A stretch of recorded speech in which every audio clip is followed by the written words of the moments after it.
Well, welcome to Real Talk. It's your boy Omar Cashley, C-Train Productions, in the middle of Piedmont Park, and we're getting ready to talk about some serious things in a real way.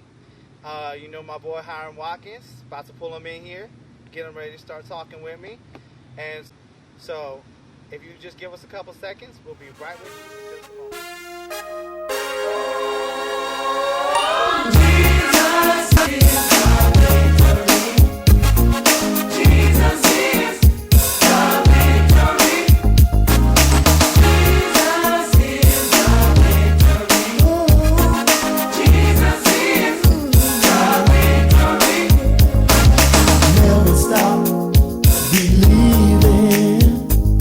When bad times make you sad.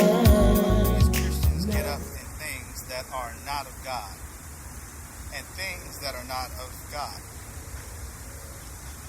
We need to get back into His will and abide in His Spirit.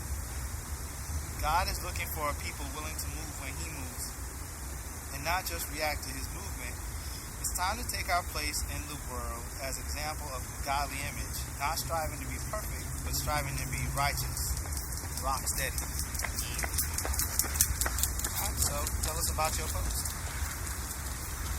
Well, basically the post is we as Christians always get caught up in things of the world.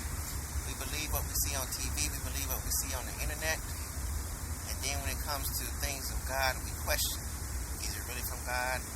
God, are you really speaking to me? And stuff like that. And our belief is low sometimes because our situation seems so prominent and so overtaking of where we at right now, especially when it comes to bills, things of the family.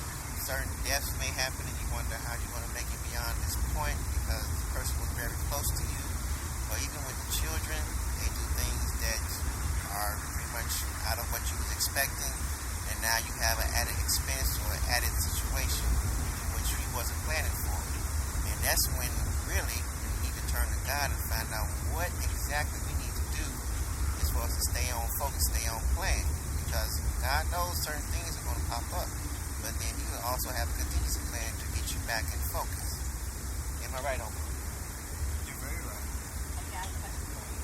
So, how do you know that something that you're doing or working on is something that God wants you to do? How do you know that He spoke to you? Like, what is your confirmation? By the way, this is Enjoli. Enjoli. Jolie for sure. Oh, yes. Jolie, you know, Jolie. she joined in, she jumped in, she's coming in, being part of the conversation. So listen up, she's gonna bring a lady's perspective on a lot of things. You want to answer that on that?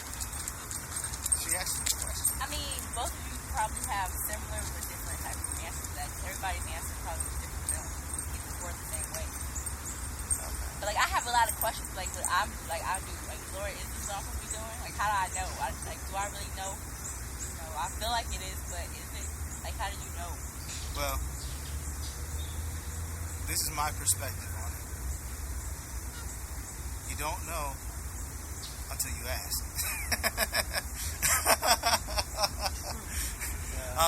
The Bible clearly states, you have to test and see. There's a lot of different voices you're going to hear. You have voices of just physical voices alone, your boss, the kids, husband, boyfriend, girlfriend, family. I mean, there's so many physical voices. Then you got the spiritual side voices too. You got the demons, you got the devil, you got God, the Holy Spirit. Everybody's trying to talk to you at the same time. So you have to kind of really sit and be still and decipher what voice is really coming at you. I mean, for instance, okay, you say you have to ask. I'm impressed you can ask. Lord, is this what I'm supposed to be doing? It's still hard to connect to. Oh yeah, deciphering is always the hard part because, we want to answer right away. Most times just on human nature, we want to answer right then and there. And we want to be so sure of the answer right then and there that, God, it's got to be you because, it's going right and it's going good. And sometimes we say because it's going good, it must be God. Sometimes, you know what?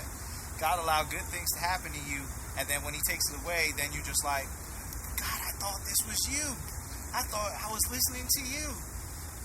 So, in deciphering it, you have to be asking, but you also have to be willing to sit back and just listen. Just be patient. Because sometimes he'll answer you right then and there. Other times he'll take his time. So the question then goes back to us. How far are we willing to say, a lot of people say, a lot of Christians, we say, we wait upon the Lord for his goodness and his mercy. But what does that really mean? Do we really have the patience to wait and things that we have to wait for? And then there are other times, guess what? He'll pass the bill to you. He's like, all right, look, I heard your prayer and I answered you, but now you need to go out and do something.